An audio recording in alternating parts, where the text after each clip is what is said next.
الحمدللہ رب العالمین والعاقبۃ للمتقین والصلاۃ والسلام علی سید الانبیاء والمرسلین۔ قال اللہ تعالی وتبارک فی القرآن المجید والفرقان الحمید۔ بسم اللہ الرحمن الرحیم۔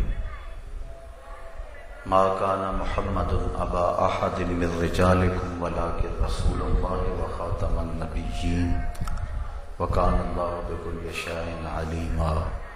ان اللہ وملائکتہ یصلون علی النبی یا ایھا الذین آمنوا صلوا علیہ وسلموا تسلیما۔ الصلاۃ والسلام علیک یا رسول اللہ وعلی آلک واصحابک یا حبیب اللہ۔ الصلاۃ والسلام علیک یا نبی الرحمہ وعلی آلک واصحابک یا راحۃ العاشقین۔ تمام حمد و ثنا، تعریف و توصیف اللہ جل مجدہ الکریم کی ذات بابرکات کے لیے، جو خالق کائنات بھی ہے اور مال کے شہنشاہات بھی۔ اللہ جل وعلا کی حمد و ثنا کے بعد حضور نبی اکرم شفیع امم رسول محتشم نبی مکرم، اللہ کے پیارے، امت کے سہارے، رب کے محبوب، دانائے غیور، مالک رقاب امم، فخر عرب و عجم، والی کون و مکان، سیاہ لا مکان، سید انس و جان، سرور لالا رخان، نیر تاباں، سرنشین مہوشاں، ماہ خوباں، شہنشاہ حسینہ، تتمہ دوراں، سر خیل زہرہ جمالاں، جلوائے صبح ازل، نور ذات لم یزل، باعث تکوین عالم، فخر آدم و بنی آدم، نیر بطحا، رازدار ما اوہا، شاہد ما طغا، صاحب علم نشرہ، معصوم آمنہ احمد مجتبیٰ، حضرت محمد مصطفیٰ صلی اللہ علیہ وسلم کے حضور ناز میں اپنی عقیدتوں، ارادتوں اور محبتوں کا خراج پیش کرنے کے بعد واجب الاحترام ذویل احتشام برادران اسلام، السلام علیکم ورحمۃ اللہ وبرکاتہ۔ ماہ صیام رمضان المبارک کا دوسرا جمعۃ المبارک اپنے دامن میں روشنیاں لیے جلوہ فراز ہے۔ اللہ اس ماہ نور کی برکتیں ہم سب کو نصیب فرمائے۔ مسئلہ ختم نبوت اور رد مرزائیت کے حوالے سے آج کچھ ضروری اور اہم باتیں آپ کے گوش گزار کرنے کی کوشش کروں گا۔ اللہ تعالیٰ میری زبان پہ کلمۃ الحق جاری فرمائے۔ سورۃ الاحزاب میں ارشاد فرمایا گیا، ما کان محمد ابا احد من رجالکم ولکن رسول اللہ وخاتم النبیین، کہ محمد صلی اللہ علیہ وآلہ وسلم تم مردوں میں سے کسی کے باپ نہیں ہیں، وہ اللہ کے رسول اور آخری نبی ہیں۔ سلسلہ نبوت کا نقطہ اختتام ہے، آخری رسول، آخری نبی ہیں۔ بے شک اللہ ہر شے کو جاننے والا ہے۔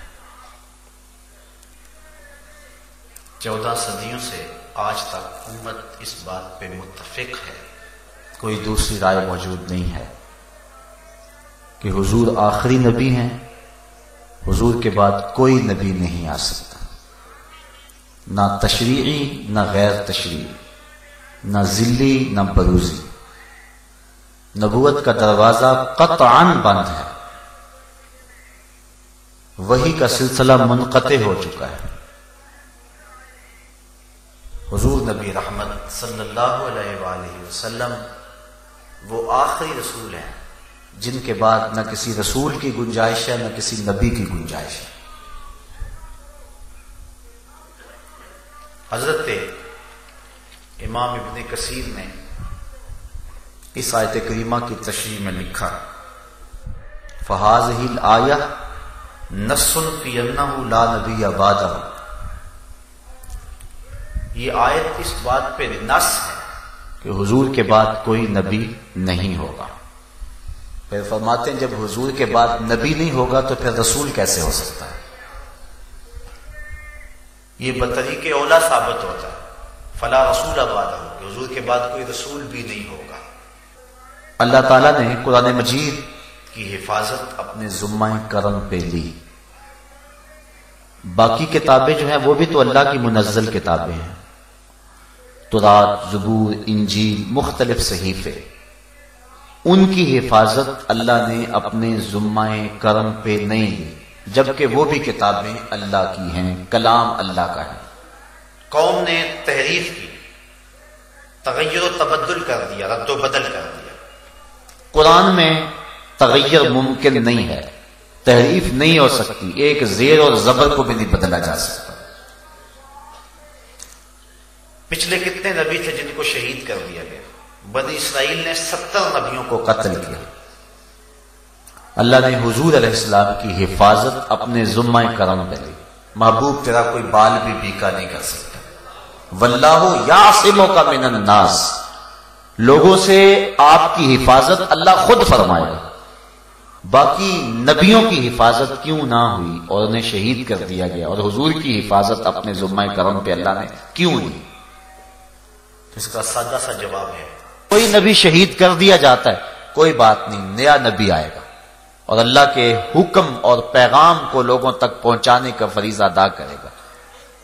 لیکن حضور کے بعد کوئی نبی نہیں ہے، اس لیے حضور کی حفاظت کی تاکہ یہ نبوت کے کام کا اتمام کرے۔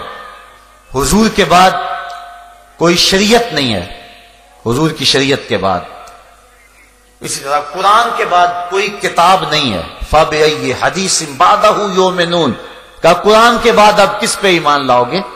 یہ آخری کتاب ہے، اس لیے اگر اس میں بھی تحریف راہ پا جاتی ہے تو لوگوں کے لیے ہدایت کے چشمے سوکھ جاتے ہیں، اس لیے قیامت تک یہ باقی رہے گی تاکہ ہدایت کے متلاشیوں کے لیے یہ نور روشنی بانٹتا رہے۔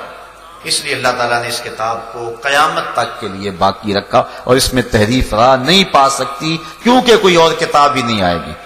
حضور علیہ السلام کی حفاظت کی کیونکہ کوئی اور رسول نہیں آئے گا۔ تو قرآن مجید کی حفاظت اللہ کا اپنے ذمہ کرم پہ لینا اور حضور علیہ السلام کی حفاظت اپنے ذمہ کرم پہ لینا، یہ ختم نبوت کی واضح اور بین دلیلیں ہیں۔ حضور نبی رحمت صلی اللہ علیہ وسلم نے ارشاد فرمایا کہ میری مثال ایسے ہے جس طرح کسی شخص نے کوئی خوبصورت عمارت بنائی، لوگ اس میں گھوم پھر کے دیکھتے ہیں تو اس کی خوبصورتی سے خوش ہوتے ہیں، لیکن ایک جگہ پر ایک اینٹ نہیں لگی ہوئی، اس کو دیکھ کر کے حیرت زدہ ہوتے ہیں کہ اتنی خوبصورت عمارت اور یہ اینٹ نہیں لگی ہوئی۔ فرمایا فَأَنَا اللَّابِنَةُ وَأَنَا خَاتَمُ النَّبِيِّينَ وَلَا نَبِيَّ بَعْدِي، میں کسر نبوت کی وہ آخری اینٹ ہوں اور میں خاتم النبیین ہوں، میرے بعد کوئی نبی نہیں آئے گا۔ تو کسر نبوت کی آخری اینٹ جس کے بعد کوئی گنجائش باقی نہیں رہ جاتی، جب مکمل ہو جائے، ٹائلیں لگ جائیں تو کوئی روڑا لے کر آ جائے کہ یہ روڑا میرا بھی لگاؤ، تو وہ محل میں بدصورتی پیدا کرے گا۔ محل کا مالک کبھی بھی اس میں کسی کے روڑے کو نہیں لگاتا۔ تو جب نبوت کا کسر مکمل ہو گیا تو کسی قادیان کے دجال کا روڑا اس کسر نبوت میں نہیں لگ سکتا۔ حضور نبی رحمت صلی اللہ علیہ وسلم نے فرمایا، حضرت جبیر رضی اللہ تعالیٰ عنہ سے روایت ہے، فرمایا اپنے اسماء گنوائے، میں حامد ہوں، میں احمد ہوں، میں کفر کو مٹانے والا ہوں۔ پھر فرمایا انا العاقب، میں عاقب ہوں۔ فرمایا والعاقب الذی لیس بعدہ نبی، عاقب وہ ہوتا ہے جس کے بعد کوئی نبی نہ ہو۔ تو حضور علیہ السلام آخری نبی ہیں، حضور کے بعد کوئی نبی نہیں ہے۔ حضرت ابو امامہ الباہلی رضی اللہ تعالی عنہ کو حضور نے فرمایا وَأَنَا آخِرُ الْأَنْبِيَاءِ وَأَنْتُمْ آخِرُ الْأُمَمِ، میں آخری نبی ہوں اور تم آخری امت ہو، میرے بعد نبی کوئی نہیں، تمہارے بعد امت کوئی نہیں۔ پس خدا برما شریعت ختم کر، اقبال کہتا ہے پس خدا برما شریعت ختم کر، بر رسول ما رسالت ختم کر۔ اس نے ہمارے اوپر شریعت کو ختم کر دیا اور ہمارے رسول پر رسالت کو ختم کر دیا۔ آخری رسول ہے، اب کسی رسول کی کوئی گنجائش باقی نہیں رہتی ہے۔ حضرت ابو ذر رضی اللہ تعالی عنہ سے حضور نے ارشاد فرمایا، یا ابا ذر اول الانبیاء آدم و آخرهم محمد، ابو ذر سن لو، پہلا نبی حضرت آدم ہے اور آخری نبی محمد عربی صلی اللہ علیہ وسلم۔ تو حضور علیہ السلام نے نبوت کے دروازے کو بند کر دیا، بلکہ فرمایا لو کانا بعدی نبیا لکانا عمر، اگر میرے بعد کسی کے سر پہ نبوت کا تاج سجنا ہوتا تو وہ عمر بن خطاب کے سر پہ سجتا، لیکن چونکہ میرے بعد نبی کوئی نہیں لہذا وہ نبی نہیں ہے۔ حضور علیہ السلام کے فرزند حضرت ابراہیم علیہ السلام کا انتقال ہوا۔ حضرت ابراہیم جب وفات پا گئے تو حضور علیہ السلام سخت افسردہ تھے، پھر مدح کرتے ہوئے اپنے بیٹے کی فرمایا لو آشا کان صدیقا نبیا، اگر میرا بیٹا ابراہیم زندہ رہتا تو اللہ کا سچا نبی ہوتا۔ اس کا مفہوم علماء نے یہ بیان فرمایا ہے کہ چونکہ نبوت کا سلسلہ باقی نہیں رہنا تھا اس لیے حضور علیہ السلام کا فرزند زندہ نہیں رہا، تاکہ باقی نبیوں کے فرزند نبی ہوئے ہیں۔ حضرت یعقوب علیہ السلام کے بیٹے حضرت یوسف نبی ہوئے، حضرت ابراہیم کے بیٹے حضرت اسحاق حضرت اسماعیل نبی ہوئے، حضرت اسحاق کے بیٹے حضرت یعقوب نبی ہوئے۔ تو پہلے نبیوں کے بیٹے نبی ہوتے رہے، حضور امام الانبیاء ہیں، حضور کا بیٹا ہوتا اور نبی نہ ہوتا تو یہ حضور کی شان کے مناسب نہیں تھا، اس لیے بیٹے کو وفات دے دی گئی۔ چونکہ نبوت کا دروازہ بند ہے لہذا بیٹا فوت ہو گیا، اور حضور فرمایا اگر وہ زندہ ہوتا تو سچا نبی ہوتا، لیکن چونکہ نبوت کا دروازہ بند ہے اس لیے ان کو زندگی نہیں دی گئی۔ جب نبوت کا دروازہ بند ہے اور حضور کے شہزادے کو زندگی نہیں دی گئی چونکہ نبوت کا دروازہ بند ہے، تو دجال قادیان کون ہے جو نبوت کا دروازہ کھول کے بیٹھتا ہے؟ بلکہ ابتدائی زندگی کے اندر اس کی 1940 کے اندر پیدائش ہوتی ہے اور 1980 کے اندر یہ بات کہتا ہے۔ یہی مفہوم جو ختم نبوت کا ہے یہ خود بیان کرتا ہے اپنی یہ کتاب ازالہ اوہام کے صفحہ نمبر 576 جلد نمبر 2 میں لکھتا ہے، وہ وعدہ کر چکا ہے کہ بعد حضرت کے کوئی رسول نہ بھیجا جائے، یعنی حضور کے بعد کوئی رسول نہیں ہے، یہ اللہ نے وعدہ کیا ہے۔ اور پھر خود کہتا ہے انا خاتم الاولیاء لا ولی بعدی، میں آخری ولی ہوں، میرے بعد ولی کوئی نہیں۔ یہ اس نے من گھڑت وہی گڑی، نبی تو ہو نہیں سکتا حضور کے بعد، اور وہ یہ کہہ چکا ہے، اقرار کر چکا ہے، کہتا چلو ولی ہو سکتا ہے، میں آخری ولی ہوں، میرے بعد کوئی ولی نہیں ہو سکتا۔ آسمانی فیصلہ نامی یہ کتاب میں لکھتا ہے، اے مسلمانوں کی ذریت کہلانے والوں، دشمن قرآن مت بنو اور خاتم النبیین کے بعد سلسلہ نبوت جاری نہ کرو۔ یہ خود اقرار کرتا ہے، خود بات کرتا ہے، اور پھر ایک وقت آتا ہے 1901 کے اندر خود نبی بن بیٹھتا ہے اور کہتا ہے سچا خدا وہ ہے جس نے قادیان میں اپنا رسول بھیجا۔ ایک جگہ پہ کہتا ہے کہ جو جھوٹا شخص ہوتا ہے اس کے کلام میں تناقض ضرور ہوگا، پہلے کچھ کہے گا بعد میں کچھ کہے گا، خود ہی کہتا ہے کہ جھوٹے شخص کے کلام میں تناقض ضرور ہوتا ہے۔ پہلے کہتا ہے کہ مسلمانوں کی ذریت کہلانے والوں، دشمن قرآن نہ بنو اور خاتم النبیین کے بعد سلسلہ نبوت جاری نہ کرو، اور پھر خود کہتا ہے سچا خدا وہ ہے جس نے قادیان میں رسول بھیجا، اور خود کہتا ہے کہ جو جھوٹا ہوگا اس کے کلام میں تناقض ضرور ہوگا، لہذا پہلے کچھ کہہ رہا ہے پھر اس کے برعکس کہہ رہا ہے، اور یہ کلام کا تناقض ہے، اور یہ اس کے جھوٹا ہونے کے لیے کافی ہے، وہ اپنے فتوے کی خود ہی ضد میں آ گیا، خود کہہ کے خود اس کے اندر پھنس رہا ہے۔ تو یہ 14 صدیوں سے امت کا طے شدہ اور متفقہ فیصلہ ہے کہ حضور کے بعد کوئی نبی، کوئی رسول، کوئی پیغمبر نہیں آ سکتا ہے۔ 2 اشخاص نے حضور کے دور میں اعلان نبوت کیا، ایک اسود انسی نے اور ایک مسلمہ کذاب نے۔ اسود انسی یمن کا رہنے والا تھا، اس نے اعلان نبوت کر دیا کہ میں بھی نبی ہوں۔ تو حضرت زریب بن کلیب رضی اللہ تعالی عنہ ایک صحابی تھے، تو ان کو کہنے لگا کہ میری نبوت کا اقرار کرو۔ وہ کہنے لگے میں نہیں کرتا، تیری جھوٹی نبوت کا میں انکار کرتا ہوں، ڈنکے کی چوٹ پہ انکار کرتا ہوں۔ اس نے حضرت زریب بن کلیب کو پکڑ کے جلتی ہوئی آگ میں ڈال دیا۔ اللہ نے حضرت زریب بن کلیب کے ایک بال کو بھی جلنے نہیں دیا۔ اور جب یہ خبر پہنچی تو حضور نے صحابہ کو بتایا تو حضرت عمر فاروق رضی اللہ تعالیٰ عنہ عرض کرنے لگے اللہ کا شکر ہے جس نے امت محمدیہ میں ایسا شخص پیدا کیا ہے جس کو حضرت ابراہیم علیہ السلام کی طرح آگ نے نہیں چھوا ہے۔ پھر حضرت فیروز نامی ایک صحابی نے اس کا کام تمام کر دیا اور 3-4 مہینوں کے اندر اندر ہی وہ اپنے انجام کو پہنچ گیا۔ دوسرا شخص جس نے حضور کے دور میں اعلان نبوت کیا وہ تھا مسیلمہ کذاب۔ اس نے اعلان نبوت کر دیا، بلکہ حضور کے پاس بہت سارے لوگ لے کر آیا، کہنے لگا کہ آپ میرے ساتھ وعدہ کریں کہ آپ کے بعد میں خلیفہ بنوں گا آپ کا، تو میں آپ کو مان لیتا ہوں۔ حضرت ابو ہریرہ رضی اللہ تعالی عنہ یا حضرت ابن عباس رضی اللہ تعالی عنہ سے روایت ہے، فرماتے حضور تشریف لائے، حضور کے ہاتھ میں کھجور کی ٹہنی کا ایک ٹکڑا تھا، اور حضور فرمایا تو خلافت کی بات کرتا ہے، میں تجھے سوکھی ہوئی شاخ بھی دینے کو تیار نہیں ہوں، اور فرمایا تو ہلاک ہوگا، اور پھر ایسا ہی ہوا۔ حضرت سیدنا صدیق اکبر رضی اللہ تعالیٰ عنہ کے دور میں جب اس نے پوری قوت کے ساتھ پر پرزے نکالے تو آپ نے حضرت خالد بن ولید کی قیادت میں 13,000 کا لشکر بھیجا اور مسیلمہ کذاب کی سرکوبی کے لیے ان کو میدان عمل میں اتارا، اور یمامہ میں جو لڑائی ہوئی، جنگ یمامہ جسے کہتے ہیں، اس میں مسلمانوں نے جو بہادری کے جوہر دکھائے اور جھوٹی نبوت کے دعوے دار کو جس طرح ناک کو چنے چبوائے، وہ تاریخ کا روشن باب ہے۔ آپ اسلامی تاریخ دیکھیں، حضور علیہ السلام نے جتنی بھی جنگیں لڑی ہیں ساری جنگوں میں کل 212 لوگ شہید ہوئے مسلمانوں کی طرف سے۔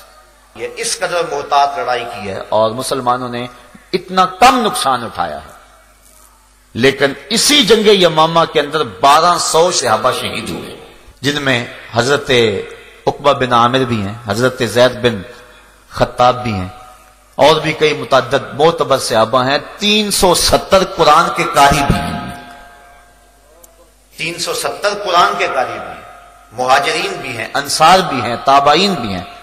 1200 صحابہ نے اس معاملے کو اتنا اہم سمجھا کہ اپنی جان قربان کر دی، بلکہ حضرت حبیب بن زید انصاری یہ ختم نبوت کے پہلے شہید ہیں۔ تحفظ ختم نبوت کی پہلی قربانی حضرت حبیب بن زید انصاری نے دی۔ مسیلمہ کذاب کے بندے انہیں پکڑ کے لے گئے اور مسیلمہ کے پاس پیش کیا تو اس نے کہا کہ محمد اللہ کے رسول ہیں؟ کہا ہاں محمد اللہ کے رسول ہیں۔ تو پھر کہنے لگا مسیلمہ کذاب اللہ کا رسول ہے؟ آپ نے فرمایا میں سنتا ہی نہیں ہوں، یعنی ایسی بکواس میں سننے کے لیے تیار نہیں۔ اس نے آپ کا ہاتھ کاٹ دیا۔ پھر کہا محمد اللہ کے رسول ہیں؟ کہا محمد اللہ کے رسول ہیں۔ کہا مسلمہ اللہ کا رسول ہے؟ کہا میں سنتا ہی نہیں ہوں۔ اس نے دوسرا ہاتھ کاٹ دیا۔ پھر اس نے کہا کہ مسلمہ اللہ کا رسول ہے؟ کہا میں نہیں سنتا۔ پھر پاؤں کاٹ دی۔ پھر کہا کہ مسلمہ اللہ کا رسول ہے؟ آپ نے کہا میں سننا ہی نہیں چاہتا۔ دوسرا پاؤں کاٹ دیا۔ اس طرح ایک ایک عضو بدن کاٹتا رہا، لیکن حضرت حبیب بن زید انصاری کہتے رہے کہ میں تیری جھوٹی نبوت کا کبھی بھی قرار نہیں کر سکتا۔ ٹکڑے ٹکڑے ہو گئے لیکن حضور کی ختم نبوت کی حفاظت فرمائی۔ یہ پہلے شہید ہیں ختم نبوت کے، جن کو دردناک طریقے سے شہید کیا گیا۔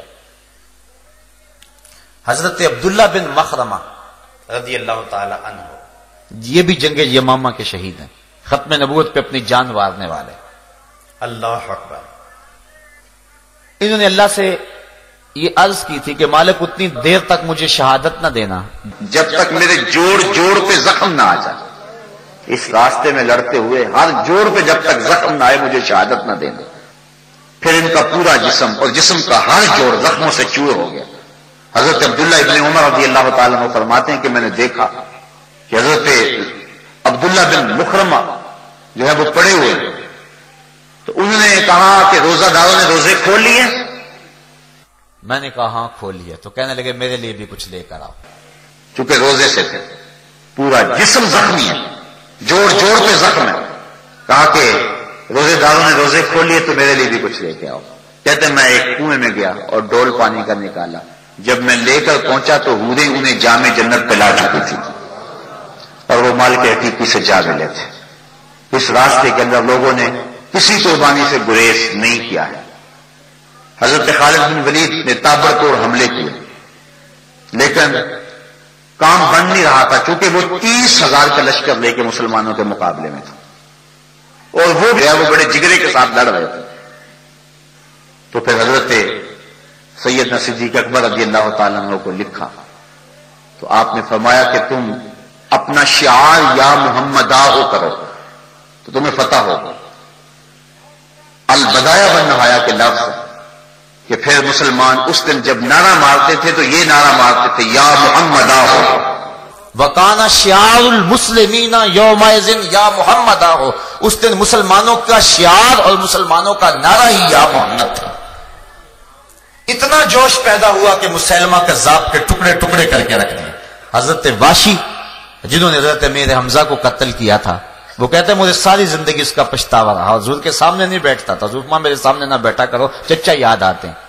تو کہا میں نے کہا کوئی موقع ملے تو اس کا کفارہ ادا کرو، تو کہا کہ میں نے وہ برچھی لے کر کے وہ جو حربہ تھا جس سے حضرت امیر حمزہ کو شہید کیا تھا، میں نے اس کے کفارے میں اس کو تاک کر کے اس کے پیٹ میں مارا، اور اس کے پیٹ سے وہ برچھی وہ حربہ گزر گیا، اور اس طرح انہوں نے جو ہے وہ مسیلمہ کذاب کو قتل کرنے کی سعادت حاصل کر لی۔ تو مسیلمہ کذاب مارا گیا، تو اس دن ختم نبوت کے مجاہدین کا جو نعرہ تھا وہ یا محمد ہو تھا۔ تو اس بات سے یہ بات سمجھ میں آتی ہے، اگر ختم نبوت کے باغیوں کو ختم کرنا ہے اور تخت و تاج ختم نبوت کی حفاظت کرنی ہے تو پھر یا محمد کے نعرے لگانے پڑیں گے، تب امت کے اندر وہ جذبہ پیدا ہوگا۔ اور آپ 53 کی تاریخ دیکھ لیں، یہی نعرہ تھا جس نے قوم میں جذبہ پیدا کر دیا۔ ہمارے اسلاف نے بھی اس راستے میں قربانیوں کی ایک لمبی داستان رقم کی، اور بعد میں آنے والوں نے بھی اس سلسلے کے اندر اپنی محبتوں کے نذرانے اور اپنی جانوں کے نذرانے پیش کیے۔ یہ تحریک جو چلی ہے 1953 کی، اس میں 10,000 لوگوں نے اپنی قربانی پیش کی، 10,000 لوگوں نے۔ بلکہ ایک عورت اپنے بیٹے کی بارات لے کے جا رہی تھی لاہور کے اندر کہ تڑ تڑ گولیوں کی آواز آئی، اس نے روک کے پوچھا یہ کیا ماجرا ہے؟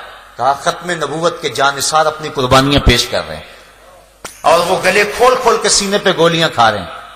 اس نے بارات کو وہیں روکا اور سب سے معذرت کی اور اپنے بیٹے کو کہا کہ بارات واپس جانے لگی ہے، میں یہ سیرا اتار کے تجھے شہادت کا سیرا پہنانا چاہتا ہوں، اور اتنی دیر تک حدود معاف نہیں کروں گی جتنی دیر تک محمد عربی کی ناموس میں قربانی نہیں پیش ہو۔ اور پھر دنیا نے دیکھا کہ پھر اس بچے کی لاش جو ہے وہ وہاں سے اٹھائی گئی اور وہ شہادت کا دولہا بن کے گھر میں پلٹتا ہے۔ تو یہ تاریخ ہے ہماری۔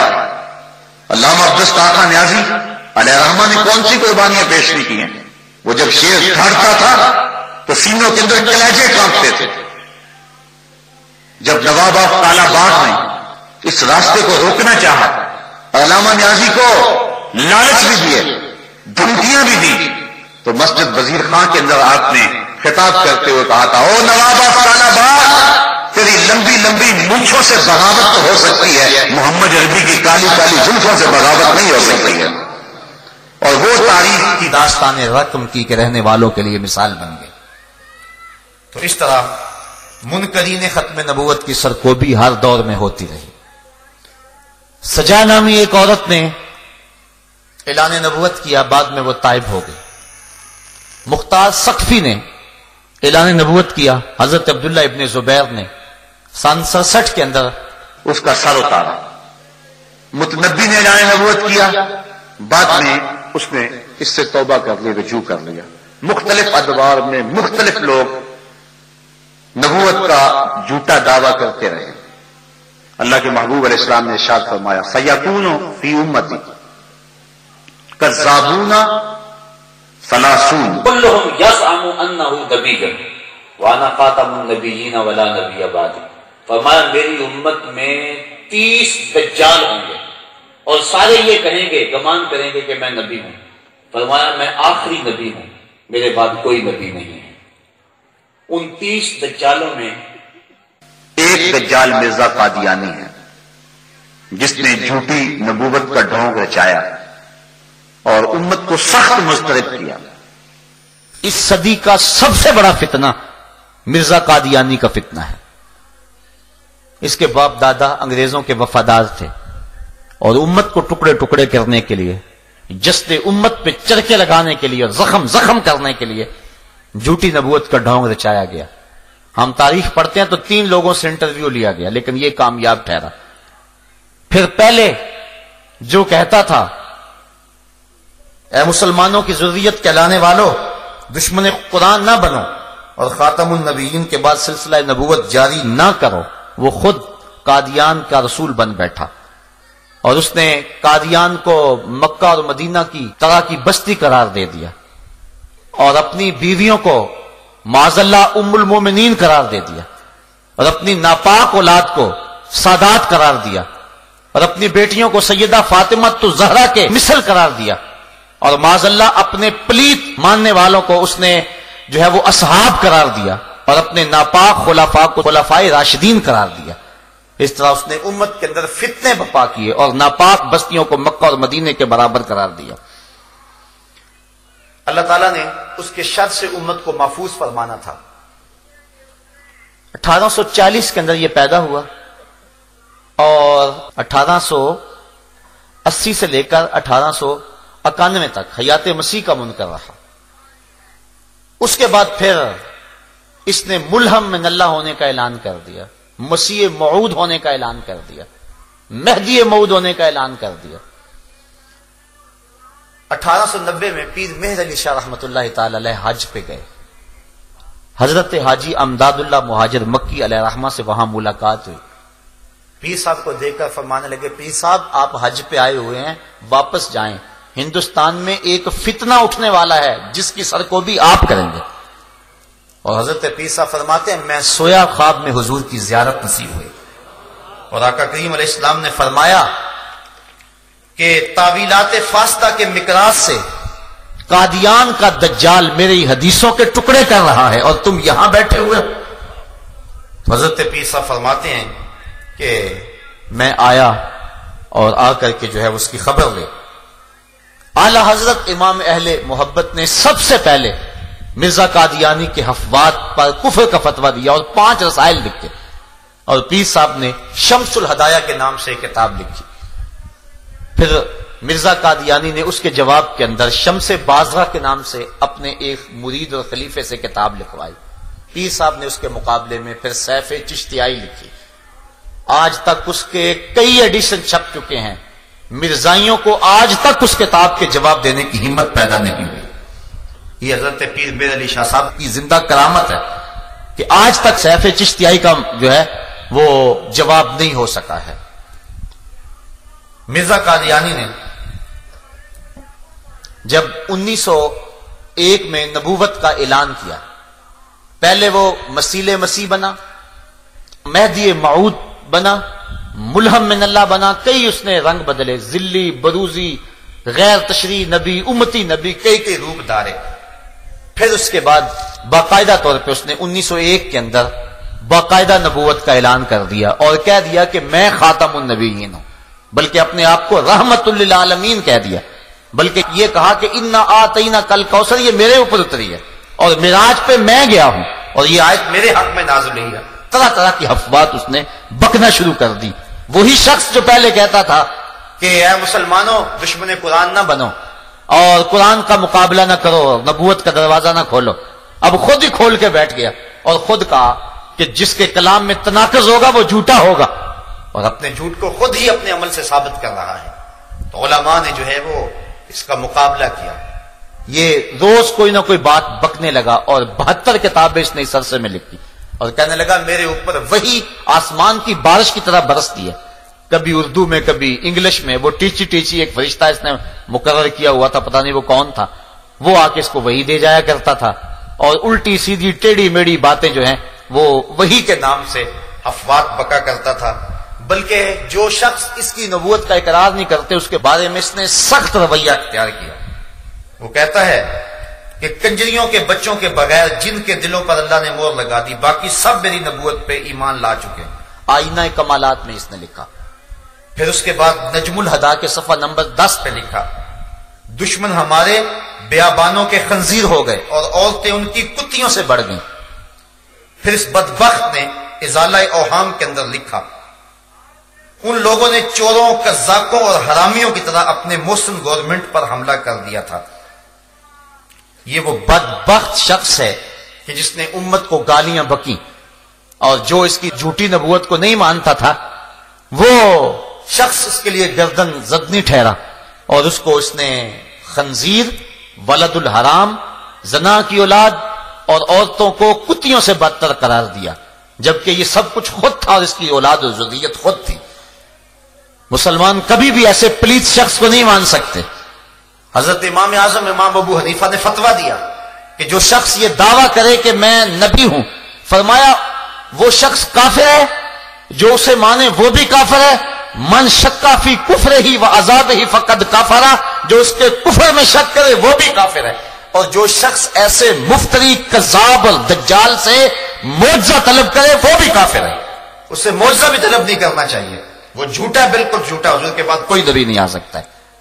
تو اس نے یہاں تک بکا کہ جو مجھے نہیں مانتا وہ کتا ہے اور خنزیر ہے اور ولد الحرام ہے۔ اور ایک موقع پہ کہتا ہے میری زبان زیب نہیں دیتی کہ کسی کو گالیاں دوں، اور خود ہی یہ گالیاں بکتا چلا جا رہا ہے۔ اس نے ازواج رسول کی توہین کی، حضور کی شہزادیوں کی توہین کی، اللہ کے رسول اور نبیوں کی توہین کی، سارے ولیوں کی توہین کی، جمی مسلمانوں کی توہین کی، اور عذاب میں مبتلا ہوا، سینکڑوں بیماریوں کے اندر مبتلا تھا، ایک پل سے چین نہیں ملتا تھا۔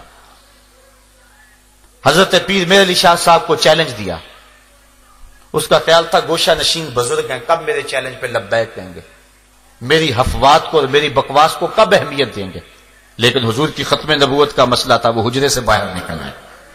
جب لاہور میں پہنچے تو مرزا کو آنے کی ہمت اور طاقت نہ ہوئی اور ذلیل و رسوا ہوا، اور پیر میر علی شاہ صاحب ابھی لاہور میں ہی تھے، بلکہ آپ اپنی رہائش جب وہاں مقرر تھی عارضی طور پہ، وہاں سے نکل کے شاہی مسجد میں جا رہے تھے، جو جگہ مقرر تھی مناظرے کے لیے وقت معین پر، تو راستے کے اندر پیلے رنگ کے اشتہار لگے ہوئے تھے کہ پیر میر علی شاہ میدان چھوڑ کے بھاگ گئے، حالانکہ وہ خود نہیں آیا، اور پیر میر علی شاہ ان کے ساتھ جلوس جا رہا ہے اور راستے کے اندر اشتہار لگے ہیں کہ وہ بھاگ گئے، اور لوگ حیرت زدہ ہو رہے تھے کہ یہ کتنا جھوٹ کا پلندہ ہے اور کتنی بکواسات ہے کہ ہم تو جا رہے ہیں اور ہمارے سے پہلے اشتہار لگے ہوئے ہیں کہ پیر میر علی شاہ صاحب بھاگ گئے۔ اللہ تعالیٰ نے اسلام کو فتح اور کامیابی عطا فرمائی، اور پیر میر علی شاہ صاحب سرخرو ہوئے اور یہ نہ آ سکا۔ پھر اس نے تعویل یہ کی چونکہ وہاں لوگ بکھرے ہوئے تھے، اگر میں جاتا تو بڑا نقصان ہوتا، یہ کیسا نبی ہے جو لوگوں سے ڈر رہا ہے؟ اللہ کے نبی تو ہزاروں کے لشکر میں کود جاتے ہیں، ان کے سینے کے اندر کوئی خوف پیدا نہیں ہوتا ہے، وہ تو جلتی ہوئی آگ میں چھلانگ لگا دیں تو آگ ان کا بال بھی بیکا نہیں کرتی ہے۔ یہ کیسا جھوٹا نبی ہے کہ جو ڈرتا ہے کہیں مجھے کوئی قتل نہ کر دے۔ پھر اس نے مختلف قسم کی پیشگوئیاں کرنی شروع کر دی، اور کہنے لگا کہ اگر ثابت ہو کہ میری 100 پیشگوئی سے ایک بھی جھوٹی نکلی تو میں اقرار کرتا ہوں کہ میں جھوٹا ہوں۔ یہ حاشیہ 40 میں اس نے لکھا۔ پھر جو بھی اس نے پیشگوئی کی وہ سچی ثابت نہ ہوئی۔ ہوا اس طرح کہ 1891 میں اس کا ایک قریبی عزیز تھا احمد بیگ، اس کی ایک بیٹی تھی محمدی بیگم، اس پہ اس کی نظر پڑ گئی، اور پھر اس نے اپنی طرف سے من گھڑت وہی گڑی کہ محمدی بیگم کا میرے ساتھ نکاح قرار پا گیا ہے اور ہر صورت میں وہ میرے نکاح میں آئے گی، اور یہ اس نے احمد بیگ ہوشیار پوری کو خط لکھا، لیکن وہ ایسے بدبخت سے اپنی بیٹی کا نکاح کیسے کر سکتے تھے؟ جب بات نہ بنی تو اس نے پھر خط لکھا کہ اگر تم نے محمدی بیگم کی کسی جگہ شادی کی تو جس مرد کے ساتھ شادی کرو گے 2.5 سال کے اندر اندر وہ مر جائے گا، اور اس کا باپ بھی 3 سال کے اندر اندر مر جائے گا، اور یہ سخت اذیت کی زندگی یہ جو 2.5 سال ہوں گے گزارے گی، پھر اس کے بعد میرے نکاح میں آئے گی، تو جب آخر میں میرے نکاح میں آنا ہے تو ابھی میرے نکاح میں سے دے دو۔ انہوں نے اس کی کسی بات کی پرواہ نہ کی، اور سلطان بیگ نامی ایک شخص سے مئی 1891 میں محمدی بیگم کی شادی کر دی۔ اب یہ سخت پریشان ہوا، اس کے والدین کو لالچ بھی دیا کہ میں باغ کا 1/3 حصہ تمہیں دے دوں گا، بہت کچھ ہوا، بلکہ جو احمد بیگ کی ہمشیرہ تھی اس کی بیٹی مرزا کے بیٹے کے ساتھ بیاہی ہوئی تھی، اس نے یہ بھی دھمکی دی کہ میں جو ہے وہ اس کو طلاق دلوا دوں گا، اور اگر میرے بیٹے نے طلاق نہ دی تو اس کو اپنی جائیداد سے آگ کر دوں گا، لیکن یہ دھمکی بھی نہ چلی۔ تو اس طرح اس نے کہا تھا 2.5 سال اس کا خاوند نہیں جی سکتا۔ اللہ کی توفیق سے محمدی بیگم کا خاوند نکاح کے بعد مسلسل 40 سال تک زندہ رہا، اور محمدی بیگم 58 سال تک زندہ رہی، اور اس کا باپ بھی 20 سال زندہ رہا۔ اب مرزا پھر پریشان ہو گیا کہ میری پیش گوئی تو خراب ہوگی اور میرے ماننے والے کہیں لڑکھڑا نہ جائیں۔ اس نے ایک ہیلا کیا کہ 2 بکریاں کہیں سے منگوائیں اور ان کو ذبح کیا، کہا یہ محمدی بیگم کے شوہر اور اس کے باپ کی جگہ پہ میں نے قربان کی ہیں، وہ نہیں مرے تو ان کی جگہ پہ میں نے ان کو قربان کیا ہے۔ لیکن اس کے جھوٹے معتقد پھر بھی اس کو نبی مانتے رہے، لیکن اس نے کہا کہ اس کے باوجود ایک وقت آئے گا کہ محمدی بیگم میرے نکاح میں آئے گی، ہمارا نکاح آسمان پہ ہو گیا ہوا ہے۔ لیکن پھر وہ مر گیا، لیکن محمدی بیگم بعد میں بھی عرصہ دراز زندہ رہی اور اس ظالم کے نکاح میں نہ آئی۔ تو اس کی یہ جھوٹی پیش گوئی بھی جو ہے وہ لوگوں کے سامنے آ گئی۔ 1893 میں ڈپٹی عبداللہ آتھم ایک عیسائی پادری تھا، اس کے ساتھ اس نے 15 دن کے لیے مسلسل مناظرہ کیا۔ جب بات نہ بنی، تسلیس کے عنوان سے گفتگو تھی، تو اس نے پیشین گوئی کی کہ جو ہے وہ 15 ماہ کے اندر اندر یہ حاویہ میں چلا جائے گا، یعنی مر جائے گا اور جہنم رسید ہو جائے گا۔ پھر اس کے بعد دن گنے جانے لگے۔ جب صرف 14 دن رہ گئے تو اس نے منشی رستم کو خط لکھا، جو اس کا معتقد خاص تھا، کہ ڈپٹی آتھم فیروز پور میں موجود ہے اور ابھی تندرست طرح سے ہوا بھی کچھ نہیں، تو کہیں ایسا نہ ہو کہ ہماری جو پیشین گوئی ہے وہ خراب ہو جائے اور لوگ تماشا اڑائیں اور عیسائی خوش ہوں، تم دعا کرو کہ پیش گوئی پوری ہو جائے۔ نبی ترلے کر رہا ہے امتی سے کہ تم دعا کرو۔ کتنا بدبخت نبی ہے، جھوٹا نبی، کذاب نبی، دجال نبی۔ پھر اس کے بعد بات نہ بنی، صرف 1 دن رہ گیا اور آتھم عیسائی پادری اچھا بلا پھر رہا ہے، تو پھر اس نے عبداللہ سنوری اور میاں حامد علی کو چنے دیے۔ رات کو گھبرایا ہوا تھا مرزا، کہنے لگا 1 دن رہ گیا، اگر نہ مرا تو بڑی پریشانی ہوگی، ہماری جماعت کے لوگ ہم سے ٹوٹ جائیں گے۔ تو اس نے جو ہے وہ اس کو چنے دیے، کہا کہ ان کے اوپر فلاں فلاں پڑھو اور رات کی تاریکی میں شمال جانب قادیان سے ایک اندھا کنواں ہے، اس کے اندر پھینک آؤ، اور واپس پلٹ کے نہیں دیکھنا، بلکہ خود بھی گیا اور واپس دوڑ لگا دی۔ اور اگلے دن منتظر رہے کہ آتھم مر جائے، لیکن آتھم نہ مرا۔ 6 ستمبر 1894 کے اندر انہوں نے بڑے بڑے اشتہار چسپاں کیے، اور جس کے اندر مرزے کو جھوٹا بتایا گیا، تو وہ تو نہ مرا، الٹا یہ ہو گیا کہ کئی مسلمان جو ہیں وہ عیسائی ہو گئے، بالخصوص جنہوں نے وہ مناظرہ رکھا ہوا تھا، وہ 3 لوگ جو ہیں وہ عیسائی ہو گئے۔ اس طرح اس نے جو ہے وہ اسلام کو بھی رسوا کیا اور خود بھی رسوا ہوا۔ پھر اس نے ایک نئی پیش گوئی گھڑی، کہنے لگا کہ 1887 کے اندر میرے ہاں ایک بیٹا پیدا ہوگا جو بڑا متبرک اور بابرکت ہوگا، اور اس کی بڑے فضائل بیان کیے۔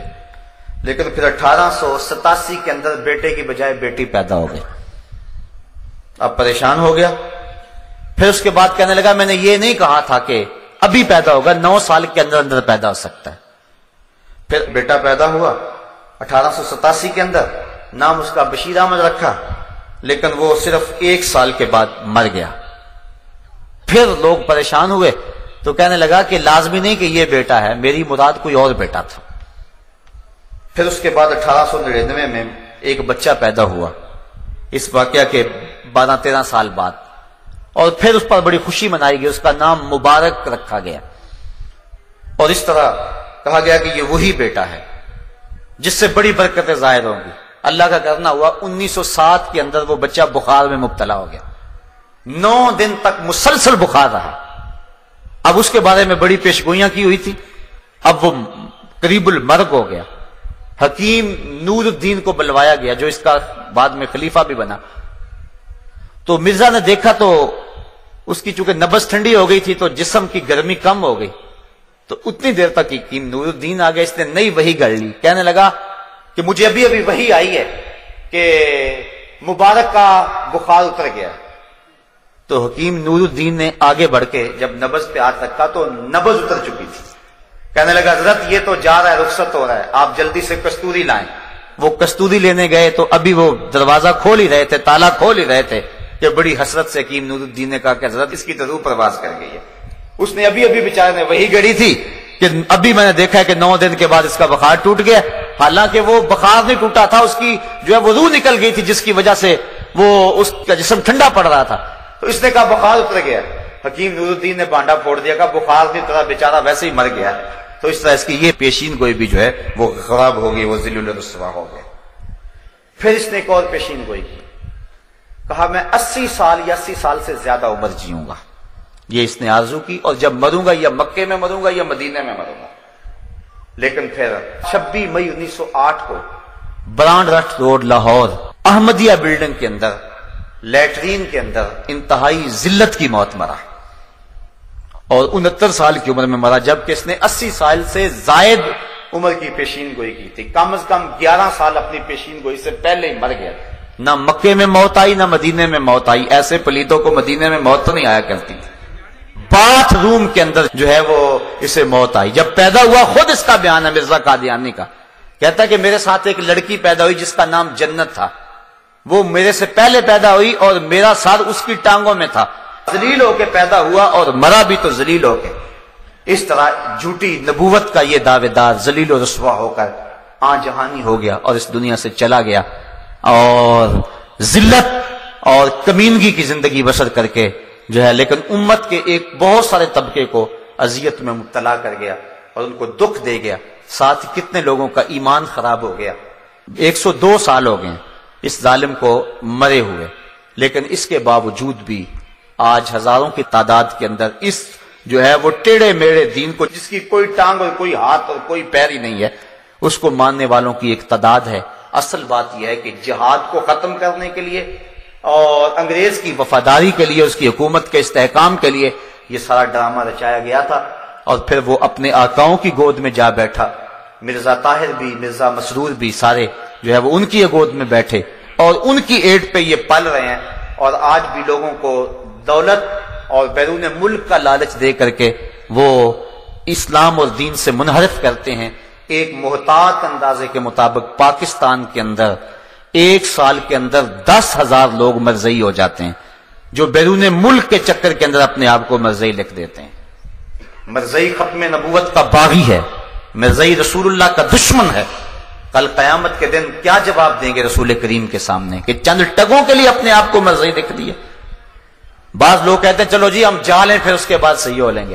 یہ گکھڑ میں ایسا واقعہ ہوا، 4-5 سال ہوئے، ایک شخص نے مرزئی لکھا، پھر مہلت نہ ملی، موت آ گئی، پھر مسلمانوں نے قبرستان سے بھی نکال کے باہر پھینک دیا، نہ خدا ہی ملا نہ وصال صنم، نہ ادھر کے رہے نہ ادھر کے رہے۔ دنیا پہ بھی رسوائی اور آخرت کا بھی عذاب علیم۔ صاحب وہ کبھی بھی ٹگوں پہ، پیسوں پہ، دولت پہ، اقتدار پہ اپنے ایمان جیسی متاع عزیز کا سودا نہ کرو۔ سب سے قیمتی متاع ہمارا ایمان ہے۔ لاکھوں کروڑوں اربوں کھربوں لوگ بھی قدموں میں ڈال دیں، ہمارے نبی نے فرمایا تھا یا عمی لو وضع الشمس فی یمینی والقمر علی یساری، اے چچا اگر چاند کو میرے دائیں ہاتھ میں رکھ دیں اور سورج کو بائیں ہاتھ میں رکھ دیں، جہان بھر کے خزانے میرے قدموں میں ڈھیر کر دیں، محمد بتوں کو پھر بھی جھوٹا ہی کہتا رہے۔ یہ کیا ہوا چند ٹگوں کے لیے لوگ دین بدل رہے ہیں؟ مرزئی ختم نبوت کا باغی ہے، اس سے اپنے آپ کو دور رکھیں۔ بعض لوگوں کو بڑی ہمدردی پیدا ہو جاتی ہے، جی ان سے بائیکاٹ کریں گے، ترس آتا ہے، وہ بھی ہمارے معاشرے کے لوگ ہیں۔ تمہیں دھوپ میں جلتے بلتے بچوں پہ ترس نہیں آتا جو بسوں میں پانی بیچ رہے ہیں اور کنڈکٹروں کے دھکے کھا رہے ہیں؟ ان 8 اور 10 سال کے بچوں پہ جو ہوٹلوں پہ برتن مانج رہے ہیں، کبھی ان پہ ترس نہیں آیا؟ ہوٹلوں کے پچھواڑے پہ جو سر جھکائے لائنوں میں بچہ کھچا لینے کے لیے کھڑے ہوئے، کبھی ان پہ ترس نہیں آیا تمہیں شاتمان رسول اور ختم نبوت کے باغیوں پہ ترس آتا ہے؟ ایک شخص نے حضرت عائشہ رضی اللہ تعالیٰ عنہ کی توہین کی، رات کو خواب میں حضور کو دیکھا، آقا نے رخ پھیر لیا، حضور فرمایا میری زوجہ کے بارے بات ہو اور تو کوئی بات ہی نہ کرے؟ کہنے لگا ما قدر، تو میرے میں طاقت نہیں تھی، میں کمزور تھا، بات نہیں کر سکا۔ فَأَوْمَا إِلَى سَبَابِهِ وَالْوُسْطَى، حضور نے اس انگلی اور اس انگلی سے اشارہ اس کی آنکھوں کی طرف کیا، إِلَىٰ عَيْنَيْهِ فَلَمَّا اسْتَيْقَظَ فَهُوَ أَعْمَىٰ، جب صبح اٹھا تو اندھا ہو چکا تھا۔ کہ میری زوجہ کے بارے میں کوئی بد زبان منہ کھولے تو اس کتے کی زبان کھینچ کیوں نہیں دی ہے؟ تو آج ختم نبوت کے باغی بھونک رہے ہیں اور رسول کریم کو سری گالیاں دیتے ہیں اور صحابہ رضوان اللہ علیہ مجمعین کو سری گالیاں دیتے ہیں. وہ اپنی ناپاک اور اپنی گندی اولاد کو حضور کی اولاد کے مشابہ قرار دیتے ہیں. ان کی افواہات سے اپنے آپ کو بچائیں اور اپنے ایمان کی حفاظت کریں. اور اگر کسی محلے بستی میں اگر کوئی ایسا شخص ہے اس سے قطعاً بائیکاٹ کریں. کل قیامت کے دن تمہیں رسول اللہ اپنی رضا اور اپنی مرضی کا نور نصیب فرمائیں گے.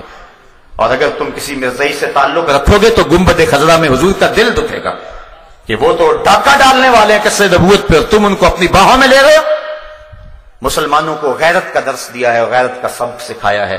صاحبو آؤ اپنی زندگی کو اچھائی کا حسن دے لیں اور اپنے ایمان کی پوری طرح سے حفاظت کریں. وآخر دعوانا ان الحمدللہ رب العالمین. آفاق کے ہر گوشے میں قرآن سنا کر دم لینا، اب رکنا نہیں، اب تھمنا نہیں، فردوس میں جا کر دم لینا. Audio recording Rizvi cassette house, مکتبہ رضائے مصطفیٰ، چوک دارالسلام، خجرہ والا.